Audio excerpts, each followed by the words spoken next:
They didn't just think I was a failure. That night, my family made sure everyone at my brother's grand restaurant opening knew it. I sat quietly at the corner table, napkin on my knees, while my father laughed about my little hobby. My brother smirked, and my mother nodded like it was a tragic fact she had bravely accepted. I didn't interrupt. I didn't defend myself. I just took a sip of water. Then his fiancée, a woman whose opinion mattered more to them than anything, took one bite of the dessert I had brought, froze, looked at me with wide eyes and whispered, "Wait, you made this?" The room went still. Even my mother stopped mid-sentence. Before I tell you what happened next, tap like, comment where you're listening from, and share if your family ever underestimated you, because that silence changed everything in that exact moment. My name is Amara Vance, and in my family, success only mattered if it was loud, expensive, and attached to a title you could put on a business card. Doctor, lawyer, CEO. Anything that sounded like power. My name didn't carry that weight.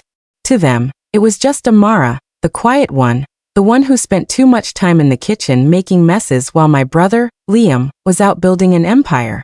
At least, that's the story they told. The restaurant opening was held in the trendy meatpacking district of New York. Exposed brick walls, industrial lighting, waiters in black aprons moving like shadows. It was Liam's dream project, funded entirely by my parents' retirement savings and a massive loan my father had co-signed. They called it the Gilded Fork. The menu was pretentious, deconstructed salads, steaks served on hot stones, cocktails with smoke. My parents were beaming. This was it. This was the legacy. I was seated at the family table, right in the center of the action but somehow still on the periphery. Liam sat at the head, looking the part of the successful restaurateur, his chest puffed out, talking loudly to investors and friends. My parents watched him with a mixture of relief and adoration. No one asked me about my day. No one asked me about my life. When a family friend stopped by the table and politely asked what I was up to, my mother answered before I could even open my mouth. "Amara is still figuring things out," she said with a tight, apologetic smile. "She bakes a little from home. Just for fun, you know. Nothing serious." My father chuckled, clapping a hand on Liam's shoulder. "We've got one entrepreneur in the family, and that's enough pressure for anyone, right, son?" They smiled as if they were protecting me from the embarrassment of my own existence. I focused on the table instead. The linen napkin was high quality, but the silverware was already spotted. The bread basket was stale. I noticed these details because I couldn't help it. I had spent the last 5 years obsessing over details just like these.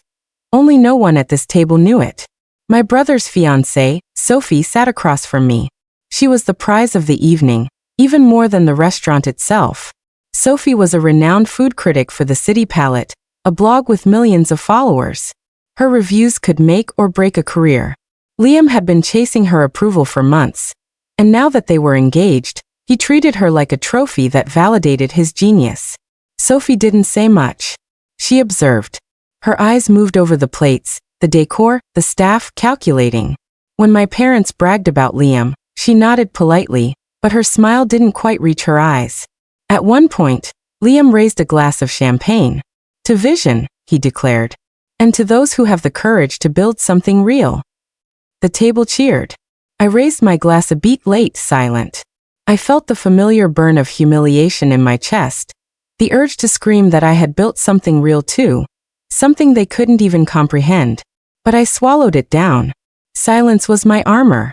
The dinner service was a disaster, though my family refused to see it. The steaks were overcooked. The risotto was gummy. The service was slow. But every time a plate arrived, my father exclaimed, "Magnificent." And my mother sighed, "Liam, you've outdone yourself." Sophie took small bites, chewing slowly, her expression unreadable. Liam kept looking at her, desperate for validation. "What do you think, babe?" he asked for the 10th time. "It's ambitious," Sophie said carefully. "Very ambitious." Liam took that as a compliment and beamed. Then came dessert. The kitchen was running behind, and the pastry chef had walked out 2 days before the opening. A detail Liam had frantically whispered to my mother earlier. Panic had set in. That was the only reason they had asked me to bring something. "Just whip up those little tart things you make, Amara." My mother had said on the phone that morning, sounding stressed. "We need a filler until the supplier gets here tomorrow. Just don't tell anyone you made them. We don't want people thinking we're serving homemade snacks." So I did. I brought 3 dozen of my signature dark chocolate and sea salt ganache tarts with a cardamom crust. I placed them on the silver platters myself in the back, while the staff ignored me. When the servers brought them out, the table went quiet. They looked perfect, glossy, dark, elegant. Finally, my father said, grabbing one, "Something that looks decent." He took a bite and chewed. "Not bad," he grunted. "A bit rich for me, but fine." My mother took a small nibble. "It's nice, Amara. Good effort." She turned to Sophie. "Sorry about this, Sophie. We had a vendor issue. These are just temporary." Sophie didn't respond. She was staring at the tart on her plate. She picked up her fork and cut a small piece, examining the texture. She put it in her mouth. She closed her eyes. She chewed slowly, then swallowed. Then she took another bite. And another. She didn't look at Liam. She didn't look at my parents. She looked directly at me. "Amara," Sophie said, her voice cutting through the chatter. "What exactly is in this crust?" The table went silent. My brother laughed nervously. "Oh, don't worry about it, babe. It's just some home recipe. We'll have the real pastries tomorrow." Sophie held up a hand to silence him, her eyes never leaving mine. "I'm asking Amara," she said firmly. I felt my pulse quicken. I looked up, meeting her gaze. "It's a blend of almond flour and crushed cardamom pods, toasted before grinding," I said quietly. "And the ganache?" she asked. 70% Valrhona dark chocolate, infused with Earl Grey tea for 12 hours, then strained. Sophie lowered her fork. She looked stunned. "Earl Grey," she whispered. "That's the undertone I couldn't place. It's brilliant." My father frowned, looking confused. "It's just chocolate, Sophie. Let's not overanalyze it." Sophie turned to him, her expression sharp. "No, Mr. Vance. It isn't just chocolate. This is technical perfection. The balance of bitterness and floral notes. The temper on the ganache. This isn't a hobbyist recipe."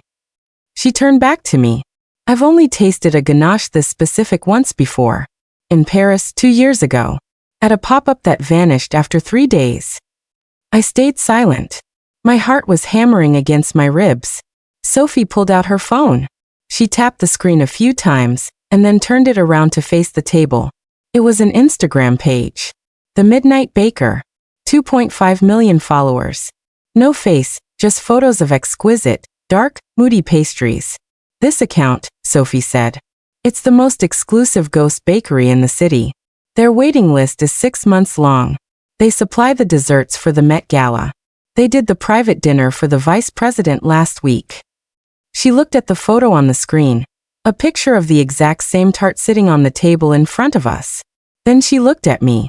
"Wait," she whispered, the realization hitting her like a physical blow. "You're her. You're the Midnight Baker." The silence that followed was absolute. It was heavy, suffocating, and electric. My mother's fork clattered onto her plate. My father's mouth fell open. Liam looked from the phone to me, his face draining of color. "What?" Liam sputtered. "That's impossible. Amara she just bakes in her apartment. She doesn't have a business." Sophie ignored him. She was scrolling through the feed. The cardamom crust. The Earl Grey infusion. The signature gold leaf placement. "It's all here." She looked at me with pure awe.